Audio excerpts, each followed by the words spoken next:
Hi, everybody. This is Jerri Manthey, and you are listening to Hit the Ground Running with Jerri Manthey.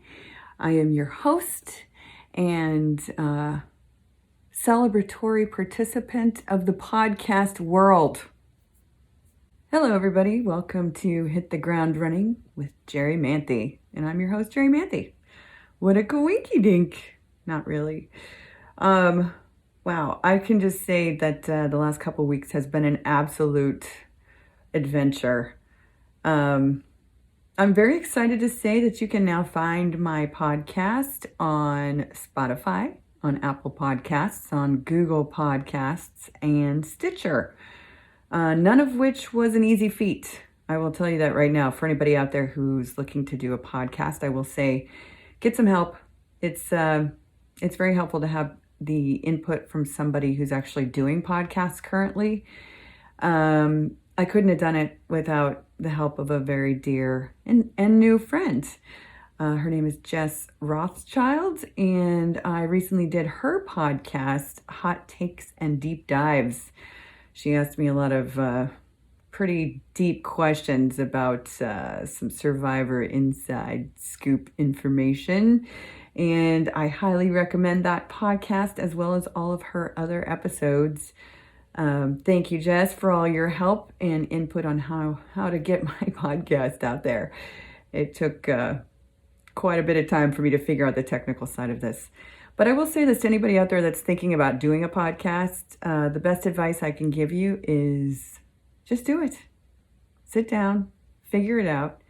If you feel you have something that needs to be said and heard, then do it. That's really my life motto, honestly. Make it, do it, be it. In fact, I wrote that in lipstick on my mirror on New Year's Eve, 2019, headed into 2020, and it's still there on my mirror. I see it every single day. And it really is, I have to say, a motto for a lot of things that I do in my life. Very excited about this podcast, and right now I'm just kind of sitting down and sharing some thoughts and ideas. My plans are to get guests on here with me. I've already been talking to a lot of people specifically about dating during a pandemic. This is an incredibly interesting, challenging, and tricky time to be dating. It's a little bit easier now that we have the vaccine out and more people are getting vaccinated. It makes it a little bit easier and less stressful. But still, I feel like it's a topic we need to discuss. There are people out there who are successfully dating during this weird time. There are success stories of people who've met each other on dating apps, and I have plenty of stories about why dating apps suck.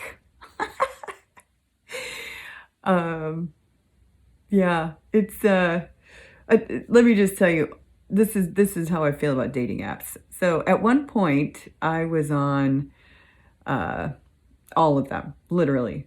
I started on Tinder, and then I moved to Bumble because I thought that was classier. And then someone told me about Hinge. A long time ago, I was actually on Match.com, which is where I met my third husband, and clearly that didn't go very well. But it is possible to meet people on these dating apps, but I just don't think that you're set up for success with them, to be honest. They seem to attract people who are looking... I don't know. Here's the thing.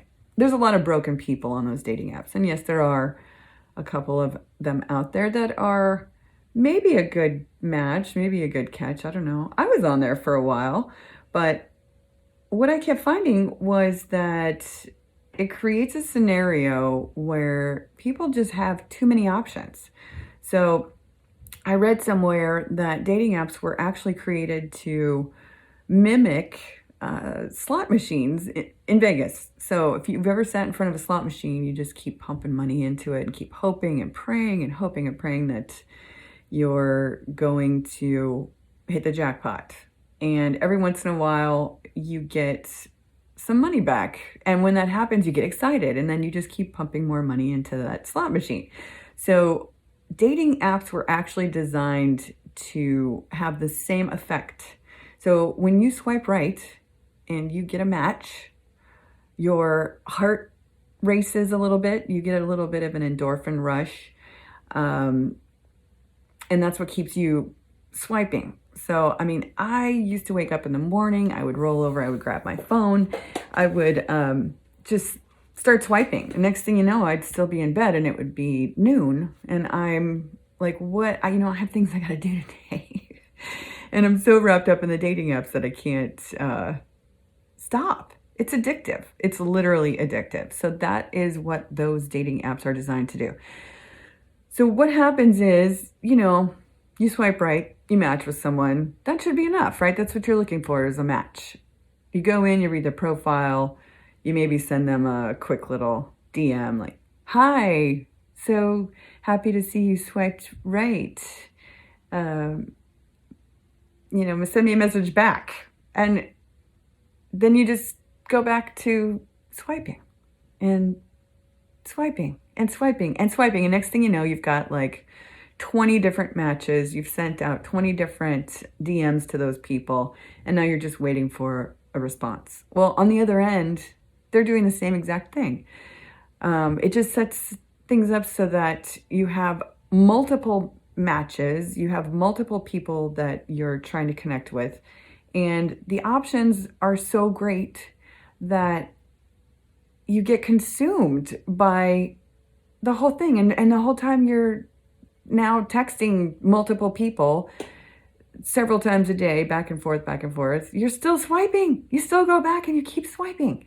So this is the problem with dating apps, is that it creates a scenario where you're not satisfied with a match. And if you get to the point where you actually meet this person in person or have an actual conversation with this person, chances are they are already or will be meeting other people in person and dating them. And now you're dating people who are dating multiple people. And so nobody's really focusing on what they got on those dating apps to begin with, was to make a match and find someone you're compatible with and be in a relationship. And of course, there are the people as well who get on these dating apps and all they want is a hookup. That's the first thing I always asked, was like, are you just looking for a hookup? Because if that's what you're looking for, just keep looking. That's not what I'm about. And then people will lie too. And then I've heard stories about people not looking like their pictures. Well, that's not cool either, because eventually you're going to have to meet the person in person, right? That's the whole point. I don't know. The dating apps are not set up for success. So how do we meet people now, especially in a pandemic where restaurants are still not fully open here in California? I know they've been open across the country in different places, but it's a pandemic. And so you show up, you're wearing a mask, which is already awkward and strange. And then you get to the point where you take your mask off and now you have to worry about catching a potentially lethal virus from somebody you barely know. It's a serious situation. So the fact that any of us are still out there trying is a miracle to me. So I'm looking for people out there who have stories about how you've been navigating your way through the dating world during a pandemic. I would love to hear some success stories. Maybe there's I'm sure there's plenty of debaucherous and interesting stories out there. And I want to hear them. I want to hear all of them. So I'm going to try something here with this podcast. I am going to give you guys a direct email address so that you can actually record an audio file and email it directly to me. The address is Jerri Manthey @gmail.com. thejerrimanthey@gmail.com. Please send in your stories. I would love to hear the successes, the failures, the juicy bits, all the good stuff. What challenges are you finding out there dating through dating apps? I'm super interested and excited to hear your stories. I'm going to sift through all these stories. I mean, I'm so fascinated by how we're all maneuvering through this pandemic, honestly. So that being said, that's my challenge to you guys.